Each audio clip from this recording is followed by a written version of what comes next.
నమస్తే అన్న. వరద బాధితులకి సహాయార్థంగా ప్రభుత్వం ప్రకటించింది. అదే ప్రభుత్వం కూడా వరద బాధితులు మాకు పేర్లు తొలగించారంటూ కూడా అడగడంపై బాధితుల పైన కూడా పోలీసు వారు అయితే లాఠీ చార్జ్ చేశారు. దీన్ని ఏ విధంగా భావిస్తారు?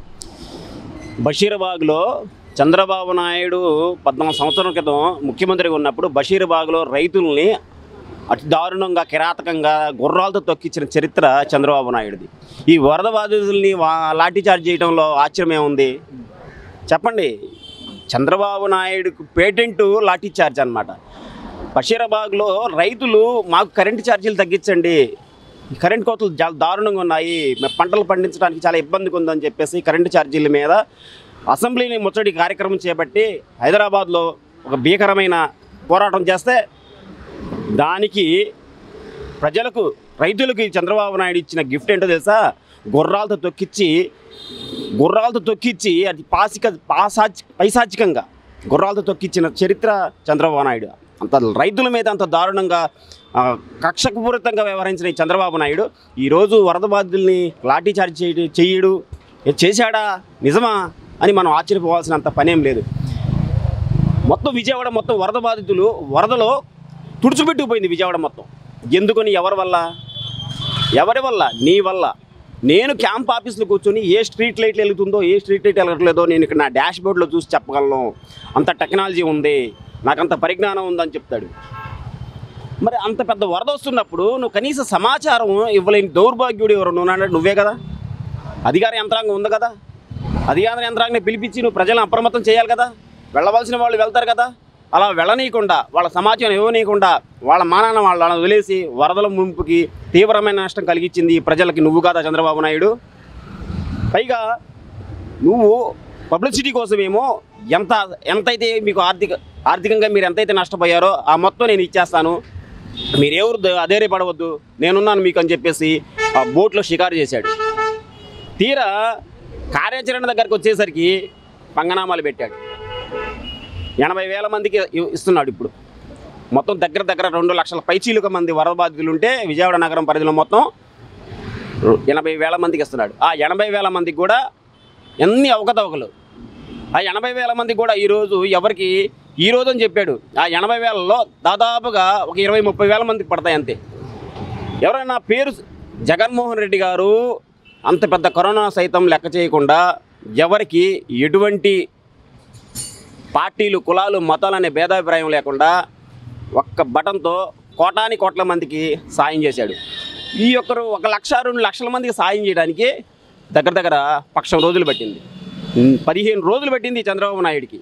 అంటే వ్యవస్థ మీద పట్టుత్వం లేదు. ఎంతకాడికి వైసీపీ ఎమ్మెల్యేలని కొనుగోలు చేయటం, వైసీపీ ఎమ్మెల్సీని కొనుగోలు చేయటం, వైసీపీ రాజ్యసభ ఎంపీలని కొనుగోలు చేయటం, ఆ పార్టీల వ్యక్తుల మీద ఎవరైతే బలమైన వ్యక్తులు ఉన్నారో ఆ వ్యక్తుల మీద నువ్వు అక్రమ కేసులు పెట్టి బనాయించి లోపలేయటం. ఇదే కానీ ఏదైనా పరిపాలన మీద చిత్తశుద్ధి ఉందా చంద్రబాబు నాయుడికి?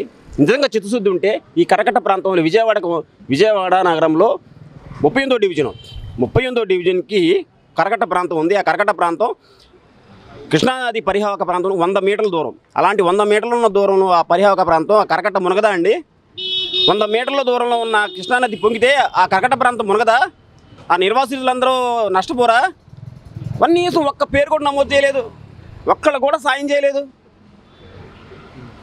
చంద్రబాబు నాయుడు పూర్తిగా పెత్తందారుల కోసం పనిచేసే వ్యక్తి, పెట్టుబడిదారుల కోసం పనిచేసే వ్యక్తి.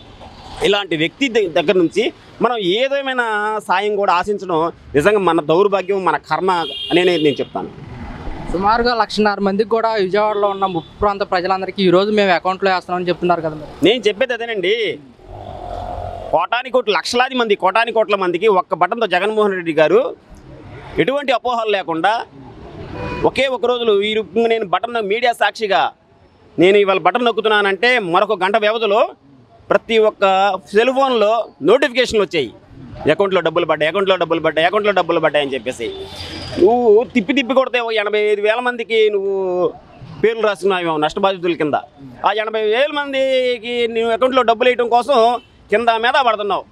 నీ ఏమైపోయి నీ డబ్బులన్నీ ఏమైపోయి ఏం చేసావు నువ్వు? హీరో ప్రభాస్ గారు ఇచ్చారు డబ్బులు, రామ్ చరణ్ ఇచ్చాడు, ఎన్టీఆర్ గారు ఇచ్చారు. ఇలాంటి మానవతావాదులు ఎంతోమంది ఎన్నో వేల కోట్ల రూపాయలు నీకు వరద బాధితులకు సాయం చేశారు కదా. ఆ డబ్బంతా ఏం చేశావు? నువ్వేం కొత్తగా నీ ఖజానాలోంచి లేకపోతే నీ ఆస్తిలో అమ్మేసి నీ ఆస్తిలో సగం భాగం ఇచ్చేసి ఆ పేదలకు పంచట్లేదు. ఎవరైతే వరద బాధితుల కోసం ఎవరైతే సాయం చేశారో ఆ డబ్బులు పంచు చాలు. ఈ 2,55,000 మందికి మొత్తానికి నువ్వు డబ్బులు ఇవ్వడానికి నీకు ఆస్కారం ఉంది.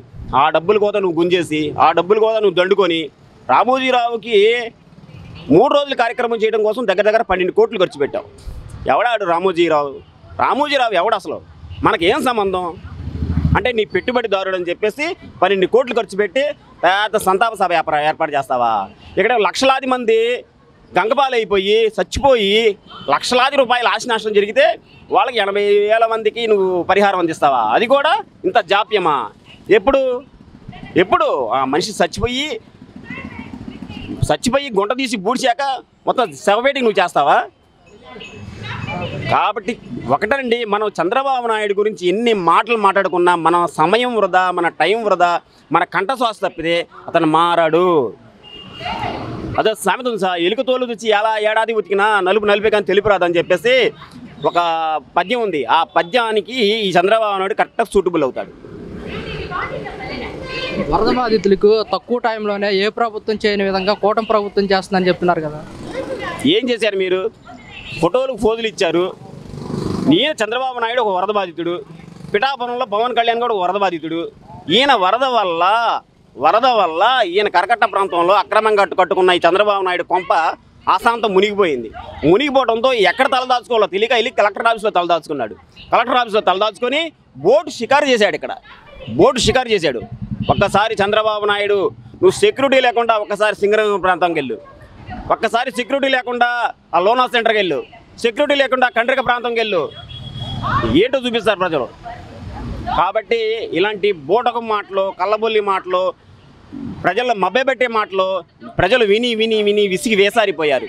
ఏదైనా సరే ప్రభుత్వం అంటే, చేతల ప్రభుత్వం అంటే జగన్మోహన్ రెడ్డి గారి ప్రభుత్వం. ఈ టీడీపీ ప్రభుత్వం పూర్తిగా మాటల ప్రభుత్వం. కేవలం మాటలకే పరిమితం అవుతుంది తప్ప ప్రజలకు సేవ చేయాలి, వాళ్ళని ఆదుకోవాలి, ఆర్థికంగా బలోపేతం చేయాలి, మన ఆలంబనంగా నిలవాలి అనే చిత్తశుద్ధి కానీ దృఢ సంకల్పం కానీ ఈ ప్రభుత్వానికి ఎవరికి లేదు, చంద్రబాబు నాయుడుకి లేదు, పవన్ కళ్యాణ్కి లేదు. కాబట్టి ప్రజలు క్లియర్గా తెలుసుకున్నారు, అయ్యో రామచంద్ర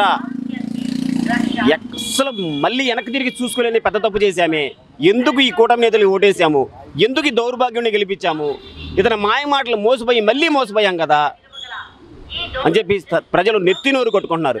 ఒకసారి ఆ బాధితుల దగ్గరికి వెళ్ళి చూస్తే మీకు తెలిసిదండి. ఇదే పరిస్థితుల్లో జగన్మోహన్ రెడ్డి గారు ఉంటే వరద సస్యమీర వచ్చినా అప్రమత్తం చేసేవాడు. ఒకవేళ అలాంటి పరిస్థితి వచ్చినా కానీ కరెక్ట్గా 2-3 రోజుల్లో ఆ నిర్వాసితులకు పూర్తిగా ఆర్థిక సాయం చేసే దమ్మున లీడర్ జగన్మోహన్ రెడ్డి. అలాంటి లీడర్ని మేము వదులుకున్నాము. ఇలాంటి దౌర్భాగ్యుడి మాటలు విని మేము నిజంగా మా నోట్లో మట్టి కొట్టుకున్నామని చెప్పేసి నెత్తినోరు బాదుకుంటున్నారు వీళ్ళు.